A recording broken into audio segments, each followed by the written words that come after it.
नमस्कार मित्रों, हम प्रारंभ करने जा रहे हैं उपसर्ग प्रत्यय पार्ट 2। उपसर्ग प्रत्यय 2।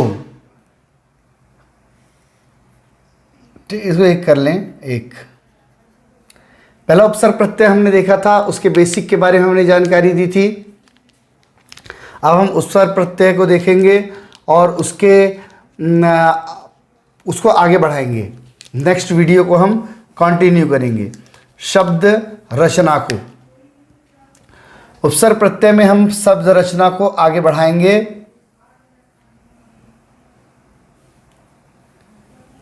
ठीक है।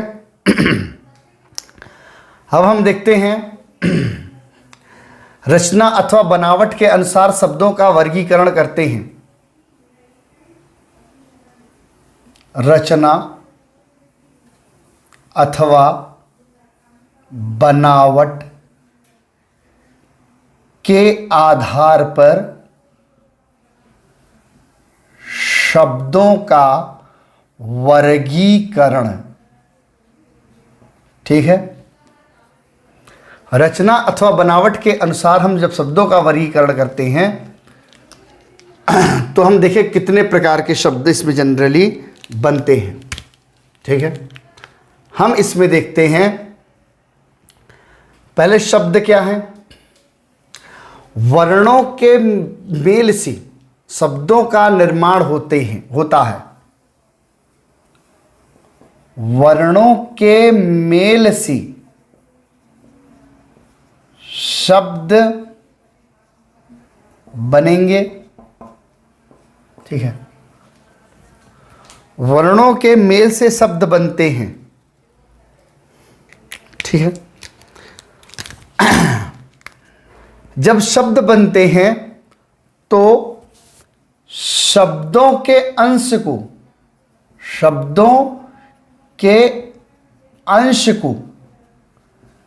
शब्दांश कहते हैं। ठीक है। शब्दांश। अब शब्द हैं, वर्ण जब आपस में मिलते हैं और कोई अर्थ निकलता है तब शब्द बनते हैं। ठीक है। और उन शब्दों के बीच के पार्ट्स जो होते हैं, भाग होते हैं, उसे हम शब्दांश, शब्दों के अंश कहते हैं। ठीक है। जैसे हमने कहा राम, तो राम तो एक शब्द हो गया और यहां पर हमने 3 शब्द देखे, र प्लस आ प्लस म, राम। अगर हम मान लें अक्षर और स्वर और व्यंजन को साथ में ले भी लें तो भी इसका कोई अर्थ नहीं बनता है। तो इसको हम कहते हैं शब्दांश, अर्थात शब्दों के अंश। अगर हम इनको अलग अलग भी कर दें तो इनका कोई विशेष अर्थ नहीं बनता है। ठीक है। लेकिन ऐसा जरूरी नहीं है। कुछ शब्द ऐसे होते हैं जिनको अलग करने पर उनके अर्थ बनते हैं। ठीक है।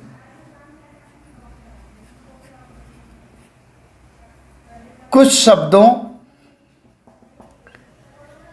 के शब्दांशों के भिन्न अर्थ भी होते हैं।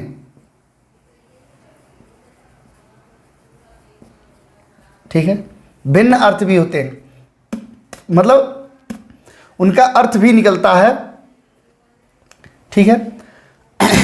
शब्दों के अर्थ भी निकलते हैं और कईयों के अर्थ नहीं निकलते हैं। जैसे हम कहें विद्यालय, तो हमने कहा विद्यालय, तो विद्या का भी अर्थ होता है और आलय का भी अर्थ होता है। ठीक है। तो जरूरी नहीं है कि हर शब्द का तोड़ने पर हर शब्दांश का अर्थ निकले। कुछ का अर्थ निकलता है, कुछ का अर्थ नहीं निकलता। तो यहां विद्या का अर्थ निकल गया, विद्या शिक्षा, ज्ञान। आलय घर, गृहस्थी, मंदिर। तो विद्यालय दोनों के अपने अपने अर्थ बनते हैं। ठीक है, इसको हम देखें तो बनावट के आधार पर हम शब्दों को बांट सकते हैं। बनावट के आधार पर शब्द, इस टाइप से अगर हम तोड़ें तो हम इसको तोड़ सकते हैं।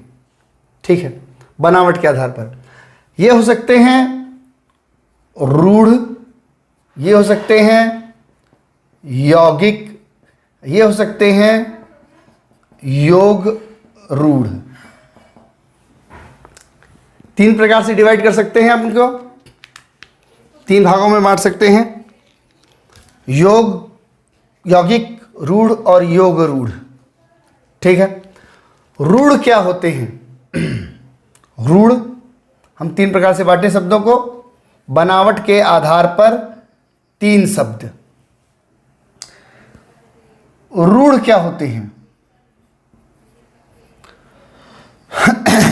रूढ़ वो शब्द होते हैं जिनको हम तोड़ दें तो उनका कोई अर्थ नहीं निकलता, जैसे राम, जैसे नाक, जैसे कान, आँख, दांत, गाय, बैल, भैंस, कुत्ता, मनुष्य,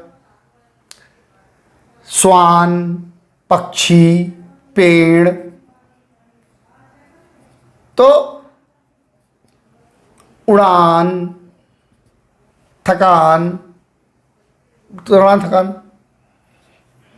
ठीक है, उड़, थक, पठ, घर, मत, जा, बहुत सारे ऐसे शब्द हैं रूढ़ होते हैं। ये मूल हैं,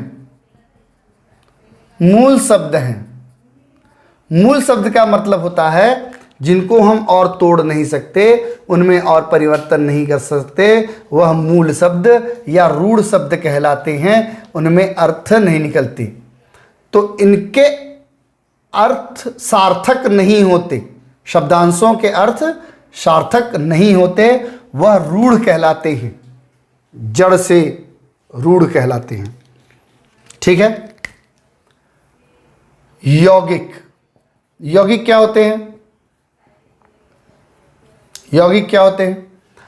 यौगिक का मतलब होता है जिनके खंड सार्थक हों, शब्द खंड, शब्द खंड सार्थक हों। इनके शब्द खंड सार्थक नहीं है। ठीक है, शब्द खंड सार्थक नहीं, इनके सार्थक होते हैं। हर खंड का मतलब होता है, ये हो सकते हैं समास, जैसे प्रतिदिन। ठीक है, प्रति का भी अर्थ होता है, दिन का भी अर्थ होता है। ये हो सकते हैं संधि भी, जैसे विद्या, धन, आलय, विद्यालय, दोनों का अर्थ हो सकता है। सभी संधियां नहीं, कुछ संधियां भी हो सकती हैं। ये हो सकते हैं उपसर्ग, जैसे प्रहार। उपसर्ग हमेशा पहले आता है। ये हो सकते हैं प्रत्यय, जो बाद में आता है, जैसे उठ प्लस ना, उठना। ठीक है, पढ़ना। ये तो इस टाइप के होते हैं। समास हो सकते हैं, उपसर्ग हो सकते हैं, प्रत्यय हो सकते हैं, संधि भी हो सकते हैं। तो ये यौगिक होते हैं, मतलब 2 ऐसे शब्द जिनको हम जोड़ करके बना सकते हैं। अन, बन, चल, मत। ठीक है, आग, बबूला। तो कोई भी शब्द हो सकते हैं यौगिक, लेकिन दोनों के अर्थ निकलने चाहिए। इसको अपन कहते हैं यौगिक। ठीक है, तीसरे में अपन देखें योग रूढ़। योग रूढ़ क्या होते हैं? योग रूढ़ ये परंपरागत रूप से उपयोग किए जाते हैं। ठीक है, इनका अपना कोई अर्थ नहीं होता, परंपरागत रूप से उपयोगी, मतलब युगों से उपयोग किया जा रहा है, एक परंपरा है कि इसका अर्थ यह होगा और ऐसा हम मान लेते हैं, इसलिए इसे योग रूढ़ कहते हैं। ठीक है, योग रूढ़ कहते हैं, किसी रूढ़ को योग के साथ जोड़ दिया। ठीक है, तो इसका अर्थ कुछ और निकल जाता है। जैसे हमने कहा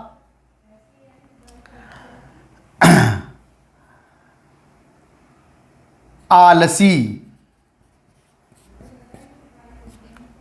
ठीक है, एक योग रूढ़, आलस्य फैलाने वाला आलसी कहलाता है, तो ये आलसी हो गया।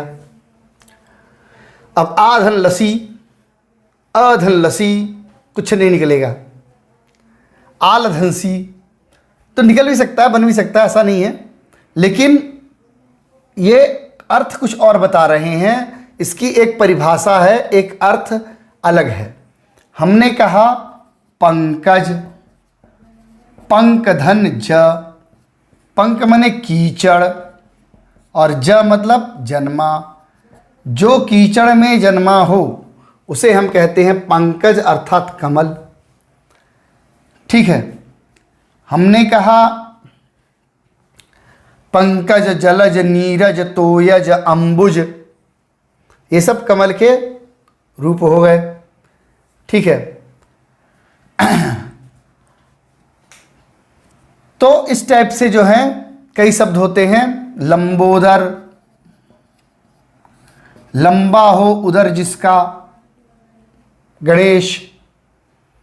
ठीक है, नागेश्वर, नागों के ईश्वर। ठीक है, तो ऐसे कई शब्द हैं। चंद्रशेखर। ठीक है, तो शिव। तो ऐसे कई अर्थ शब्द हैं जो योग रूढ़ टाइप होते हैं, ये कहीं और जाकर के अर्थ को बतलाते हैं।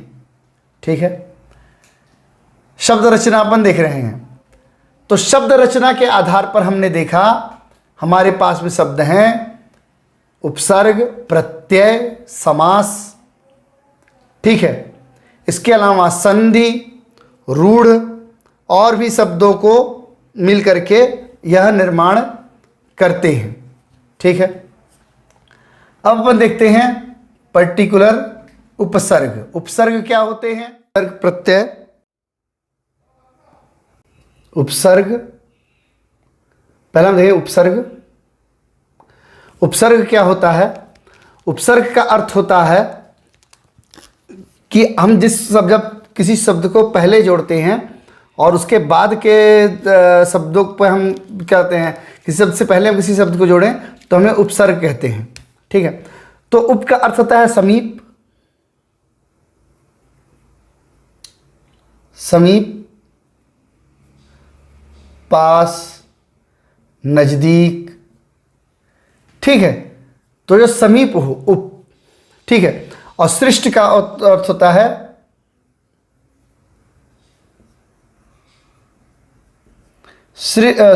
सर्ग का अर्थ होता है सृष्ट करना। सृष्टि मतलब निर्माण करना। ठीक है, निर्माण करना, तो निर्माण करना। उप का अर्थ होता है समीप, पास लाना, और सृष्ट का अर्थ होता है निर्माण करना। तो जब हम किसी चीज के पास ला करके और नई चीज का निर्माण करते हैं तो उसको हम कहते हैं उपसर्ग। ठीक है, अब देखें अपन तो उपसर्ग क्या होते हैं? ये शब्दों को में जुड़ते हैं और नए शब्दों का निर्माण करते हैं और कई बार जो है यह नए प्रकार के शब्दों के अर्थ को बदल देते हैं। ठीक है, तो हम यहाँ इनको 3 प्रकार से देख सकते हैं। एक तो उपसर्ग का कार्य क्या रहेगा, एक शब्द के अर्थ को परिवर्तित कर देगा। ठीक है, शब्द का मतलब परिवर्तित हो जाएगा, माने प्रतिकूल कर देगा। ठीक है, शब्द के अर्थ को प्रतिकूल बना देगा, बदल देगा उनके अर्थों को, नई विशेषता दे देगा। ठीक है, शब्द का अर्थ बदल जाएगा, कुछ नया चीज उसमें जुड़ जाएगा। ठीक है, शब्दों में अंतर कर देगा, बांट देगा शब्द को, तो एक ही शब्द के 2 अलग अलग शब्द बन जाएंगे। ठीक है, माने शब्दांश दोनों अलग अलग हो जाएंगे और दोनों के अर्थ भिन्न भिन्न हो जाएंगे, ये भी कंडीशन बन सकती है। अब अपन देखें, जैसे हमने कहा हार, हार में हमने ले लिया प्र उपसर्ग। ठीक है, तो क्या हो गया, प्रहार। हमने ले लिया अहार, हमने ले लिया निहार, हमने ले लिया संहार, हमने ले लिया आहार हो गया, है ना, निराहार, संहार, उपहार। ठीक है, बिहार, विहार, विहार, बिहार,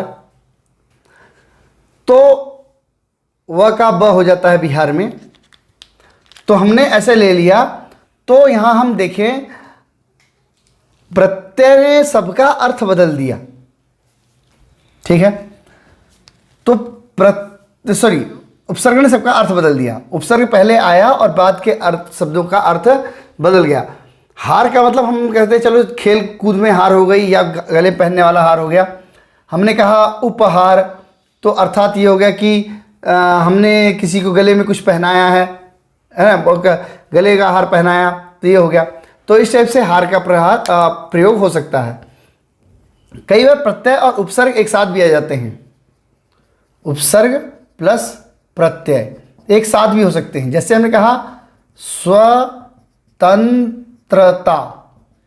स्व प्लस तंत्र प्लस ता। स्व मतलब स्वयं से, तंत्र माने सिस्टम, और ता हमने उसमें प्रत्यय जोड़ करके स्वतंत्र को एक्टिव कर दिया। तो स्वतंत्र होना माने अपने सिस्टम में रहना, और ता जोड़ देना मतलब कि जो है फ्री रहना, मतलब मुक्त हो जाना। तो स्वतंत्रता, स्वतंत्रता हमने ता जो है यहाँ पर हमने जोड़ दिया इसको प्रत्यय, स्व हमने जोड़ दिया उपसर्ग। ठीक है, तंत्र, तंत्र तो मूल शब्द, मूल शब्द को अव्यय कहते हैं। ठीक है, मूल शब्द और अव्यय एक ही होता है, जिसमें हम परिवर्तन नहीं कर सकते, वो अव्यय है और वह मूल शब्द है। तो ये हो गई हमारी स्वतंत्रता। इस प्रकार से हम जो है कुछ उदाहरण दे सकते हैं प्रत्यय के, कुछ मूलभूत उदाहरणों को हम देखेंगे। हमने ले लिया अति, प्रहार आहार हम देखा, हमने लिया अति। अति का अर्थ क्या होता है, अधिक, अत्यधिक। अति हम कहते हैं अत्यधिक।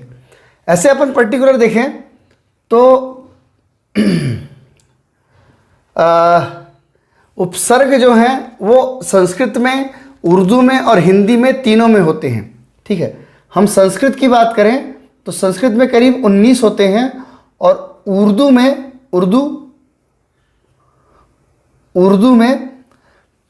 करीब 10 होते हैं, उर्दू में करीब 12 होते हैं और हिंदी में 10 होते हैं। ठीक है, हिंदी में 10 प्रत्यय होते हैं, उपसर्ग होते हैं, संस्कृत में 19 उपसर्ग होते हैं। ठीक है, और उर्दू में 12 उपसर्ग होते हैं। ठीक है, तो ऐसे उपसर्गों की संख्या होती है। कुछ उदाहरण अपन देखें उपसर्गों के। जैसे हमने कहा, कुछ एग्जाम्पल देखें।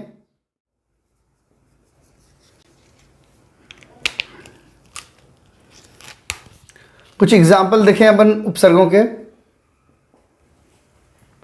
जैसे हमने कहा अति, अति माने अधिक, ठीक है। तो हम किसी भी चीज को बढ़ाने के लिए अति शब्द का उपयोग जनरली अपनी भाषा में कर सकते हैं। जैसे हम कहते हैं अतिरिक्त, अत्यंत, अत्यधिक, तो ये सब भी जो है अति विशिष्ट है ना। तो अधिक के रूप में हम इसका प्रयोग कर सकते हैं। जैसे हम कहेंगे अत्यधिक, अति धन अधिक, ठीक है। हमने कह दिया अतिशय, ठीक है, अतिशय। हमने कह दिया, अति से कई उपसर्ग बन सकते हैं, ठीक है। अतिरिक्त, ठीक है। अतिशय, अतिरिक्त, अत्यधिक, ठीक है। अति मतलब अधिक, अधिक बता करके किसी भी शब्द में अति को जोड़ा जा सकता है, ठीक है। ऐसे अपन ने ले लिया एक अधि।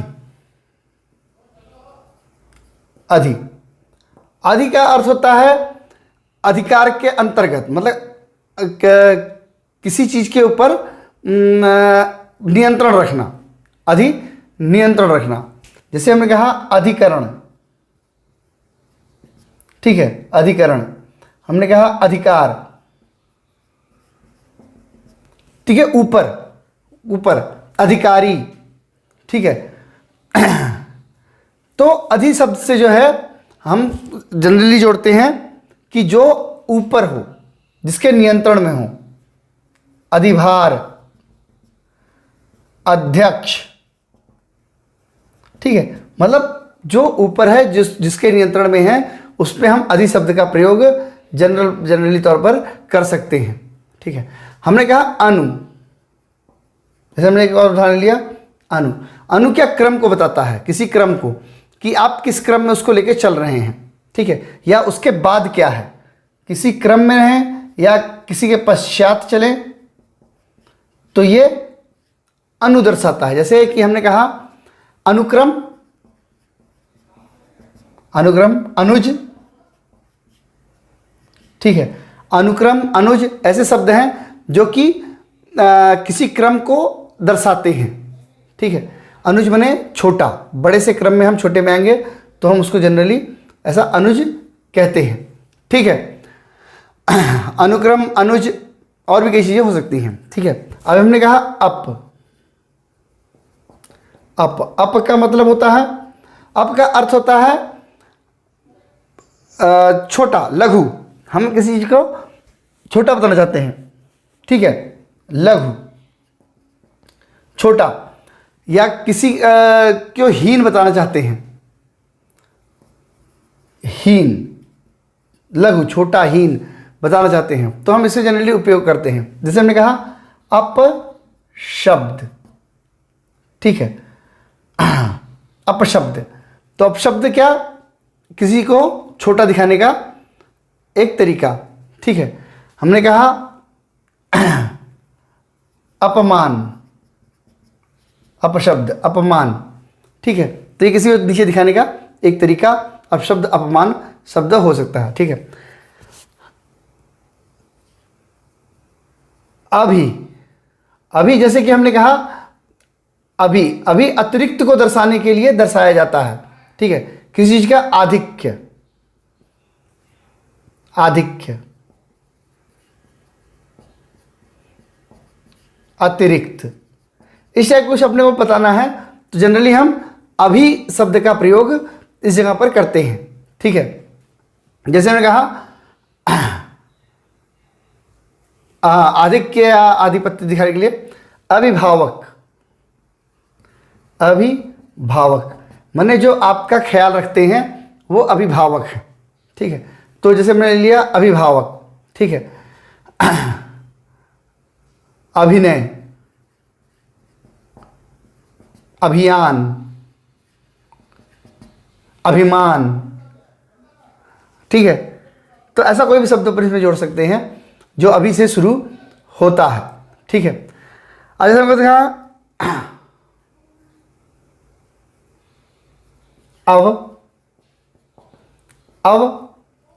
अब मतलब हीनता दर्शाने के लिए। ठीक है, अवमानना, कोर्ट का नियम होते हैं अवमानना, हीनता दिखाना। ठीक है, आप कोर्ट को हीनता दिखाना चाहते हैं, आप कोर्ट को नीचे दिखाना चाहते हैं, अवमानना, है ना। और ले सकते हैं अवगत, अवगत कराना, किसी चीज़ को किसी बारे में जानकारी देना। अवलोकन, किसी चीज़ के बारे में विचार वगैरह बताना, अवलोकन। ठीक है, बहुत सारे होते हैं, आपने देखा कि करीब जो है 19, 10, 29, 10, 39, 40, 41 करीब हो जाएंगे, है ना।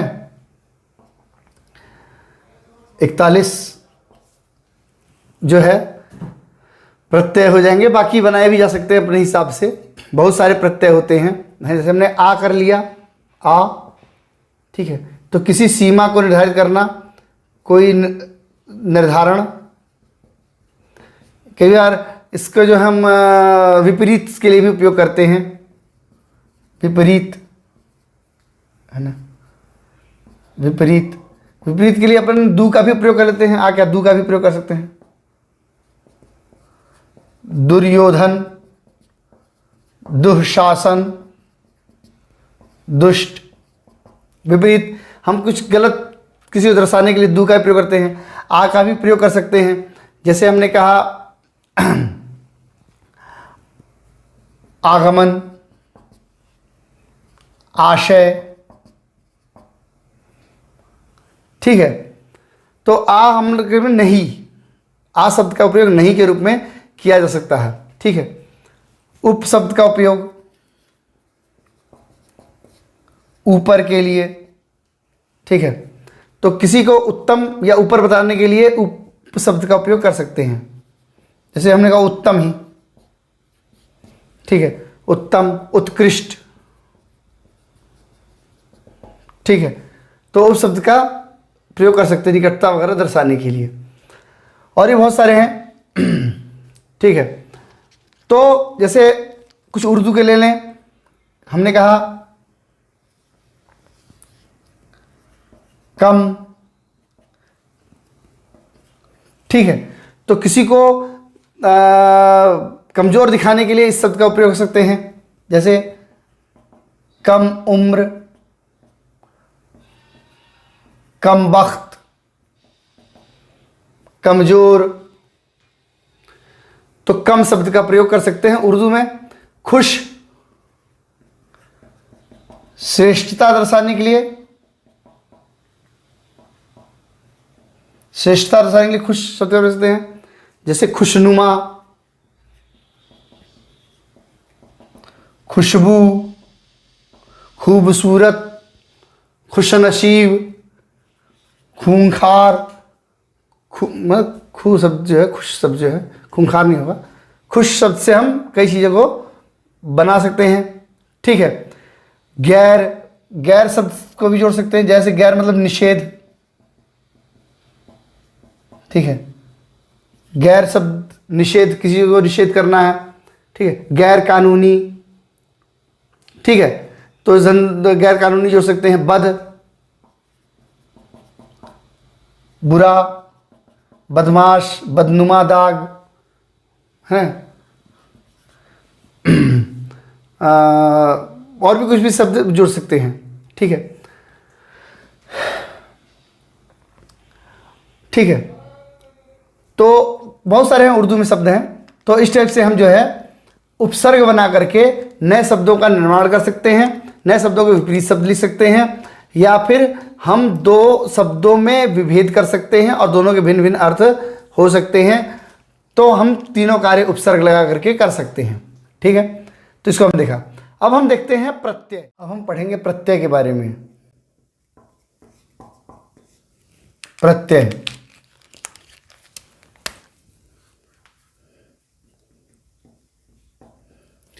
प्रत्यय क्या होता है?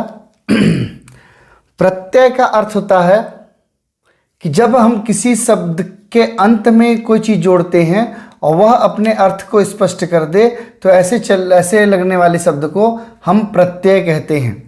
तो हम देखें तो यह दो शब्द से बना है, प्रति प्लस अय। प्रति का अर्थ होता है बाद में पर साथ में चलने वाला। प्रति बाद में पर साथ में चलने वाला, तो प्रति।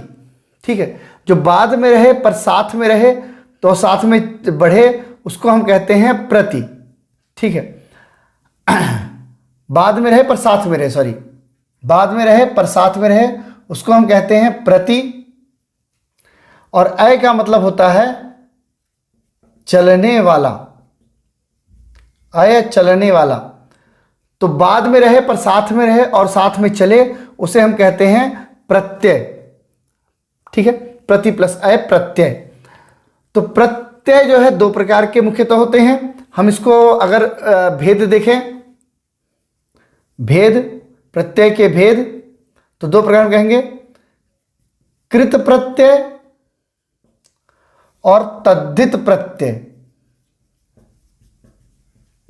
ठीक है, कृत प्रत्यय क्या होते हैं? कृत प्रत्यय क्रिया धातु के अंत में प्रयुक्त होते हैं, इसलिए इन्हें कृत प्रत्यय कहते हैं। ठीक है, और ये कृदंत कहलाते हैं। ठीक है, क्रिया धातु के अंत में प्रयुक्त, ठीक है, और कहलाते हैं कृदंत। कृदंत कहलाते हैं। ठीक है, तो ये क्रिया के अंत में जुड़ते हैं और उसको नया रूप देते हैं, इसलिए इसे कृदंत कहा जाता है। ठीक है, इन्हें कृदंत कहा जाता है। और यह नए धातु का रूप ले लेते हैं, नए आकार में यह बदल जाते हैं। ठीक है, मुख्यतः संज्ञा और विशेषण का निर्माण करते हैं। संज्ञा विशेषण बनाते हैं। ठीक है, संज्ञा विशेषण का मुख्यतः यह निर्माण करते हैं। ठीक है, जो इसमें अगर हम देखें संज्ञा विशेषण के साथ और जो तद्धित प्रत्यय होते हैं ये आमतौर पर जो है मूल क्रिया से जुड़ जाते हैं। ठीक है, तद्धित मूल क्रिया से जुड़ते हैं और कृत जो होते हैं वह धातु क्रिया से जुड़ते हैं और संज्ञा और विशेषण का निर्माण करते हैं। ठीक है, संज्ञा विशेषण का निर्माण करते हैं कृत प्रत्यय। जैसे हम देखें क्रिया है ना, हमने कहा कि जिसे हमने इसको ले लेते हैं कि हम धातु में अगर हम ना को हटा दें तो यह जो बचता है वह हमारा बचता है मूल शब्द। जैसे हम कहें पढ़ना, पढ़ना में हमने ना को हटा दिया तो हमारा मूल शब्द बच गया पढ़। लिखना, पढ़ना, खेलना आदि में हम ना को हटा देते हैं तो हमारे पास में मूल शब्द बच जाता है।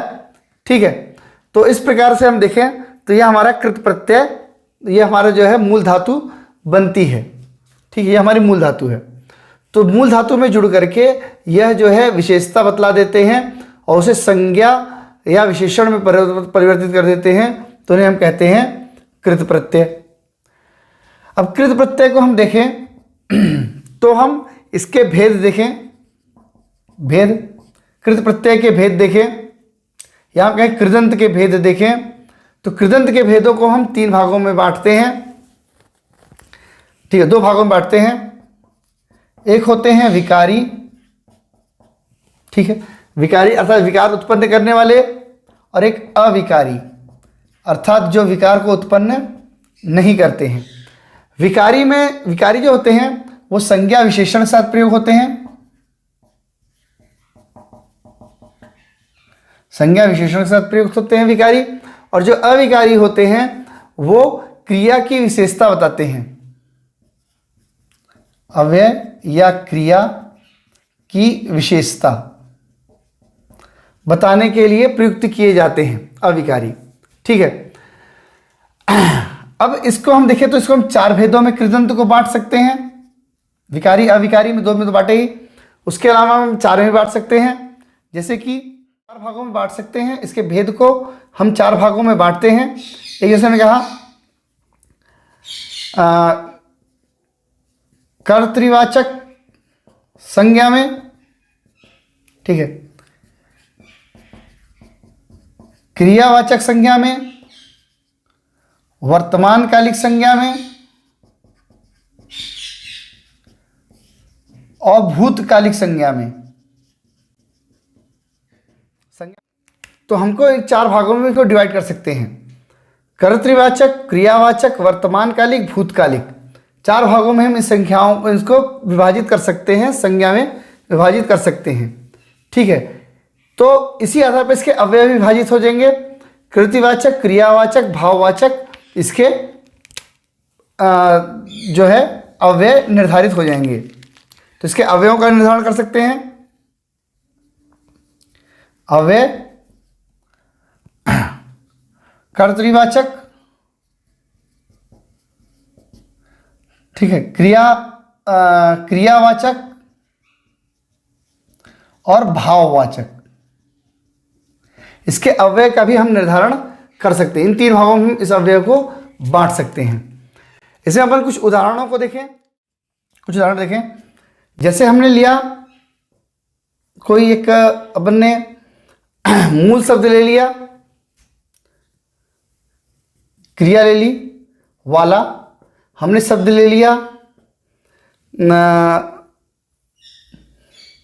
है ना, गाना, ठीक है। तो हमारा एक शब्द बन गया